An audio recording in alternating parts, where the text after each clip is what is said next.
Alright, hey gang, this is Neil, Simple Futures. It is Wednesday, April the 19th. And so the VIX went off the board. The VIX regular monthly expiration went off today, this morning, leaving a ton of open interest to expire worthless as suspected, going out just above 17.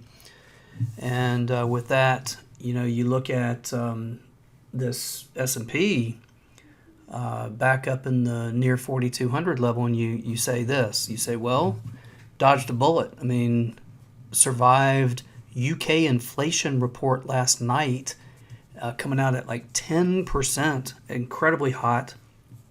And in addition to that, the nearing the end of this 5-week expiration cycle with the first of two bullets to dodge, and that was this Vixpiration Wednesday.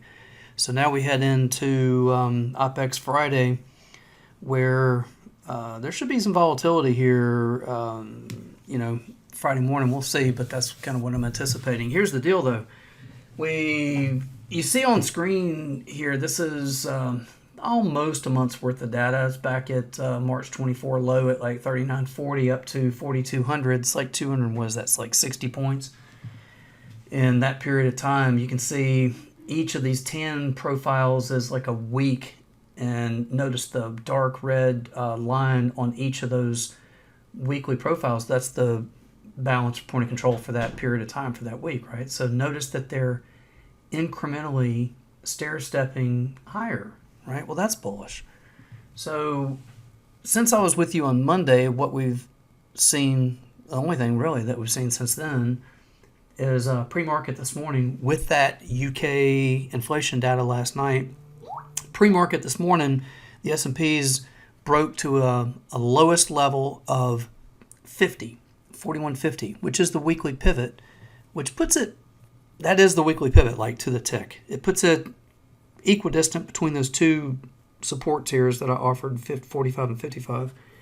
But, and since then, it's done nothing but really rally all day today. I mean, I say rally, it's melt up. It's a quiet market. It's a melt up, which tells me pretty much stay with what we already, have planned, really. I mean, it's dodged a couple of bullets. That is that UK inflation data. Well, by the way, also the Canadian inflation data, and then there was some from Japan as well. But the UK CPI was crazy hot. I mean, at 10%, that's just pretty nuts. That and the VIX going off the board. The next thing is this hedge that gets released essentially sometime late, tomorrow, Thursday, in front of the Friday AM SPX settle. So that's the next one. But you want target up here, it's my opinion, it's still the same as what we discussed last. It's 42.04 and possibly 19. Those are the two bull targets on the top side, and the support seems to be holding on the retrace.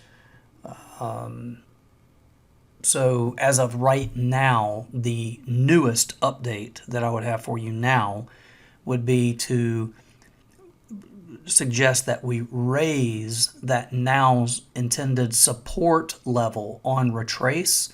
I'd like to raise that now to about 41.60, like 8.9. 41.60, call it 8, something odd 9.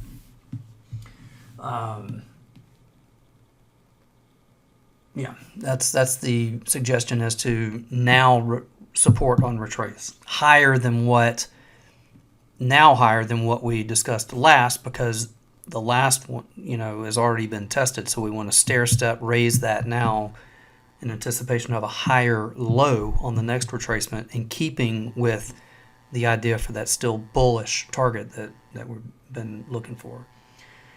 The other thing might be that if we take a look at crude, we can see that here on a daily chart, you can see that we were sideways here on the news, on that surprise OPEC news, had it bid off the lows into this box that's 80.5. That's a very important level. From there, it bid up and found 82.5. for about 3 days. Since then, it's broken back down to below 80.5, balance on that 5-day stretch of trade right there. Now it's even below the low of this range trade right here. It's back in the gap. So now measure the gap. 75 3/4 up to 79 and like 40. Puts the gap mid $77.40. That'd be the gap mid. That'd be the main target, in my opinion at least, on the retrace. Now will be 77.40. That's the main first target.